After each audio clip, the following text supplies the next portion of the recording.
Hirugarren ariketa honetan, bi ohar atea behar ditugu garbi eta argi. Lehenengoa, denei izendatzaile berdinak jarri behar diegula. Hoi da, erabili behar dugun prozedura. Eta bigarrena, ordenatu behar dugula txikitik handira, eta ez alderantziz. Orduan, jartzeko denei izendatzaile berdinak, nik hori bat jarri diot, denak eduketzeko izendatzailea. Eta zer nola aurkituko dugu? Prozedura egin dezakegu, denak deskomposatuta, edo beste bat erresagoa, zenbaki hau ez dio oso handiak. Horren egingo duguna izango da, zenbakirik handien hartu. Zer da, denetan, 9, 12, 3, 18. Horren, 18, goazen bere taulatxo bat egitea. 18, hurrengoa da, 36. Hurrengoa, 54, eta 72, eta hola jarraitzen du. 18. Bederatzi, 18, 27, 36, horren bederatzia denenak balio dute. 12, 24, 36, baldiro dira hau dela, guazen ikuste ondo.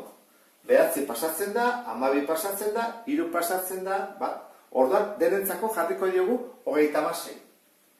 Orduan jarriko dut horrela, 5 dira, eta bakoitzari bere 36a. 36. Bueno, bederatzi. Bederatzi zerekin bidertu dut 36 izateko? Bederatzi biderlau. Orduan, goiko ere biderlau. 5 biderlau, 20. 12 zerekin bidertu dut 36 izateko?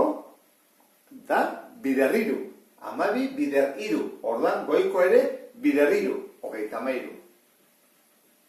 Bekoak, zerekin bidertu dut 36 izateko? Ez baina ondo aklaratzen egin dezakegu zatiketa bat. 36, zati 3, bana, bina. Orduan, 12kin egin dugu. Orduan, hau da, 12kin. Bagoiko ere, 12kin. 2 bider 12, 24. Hurrengoa.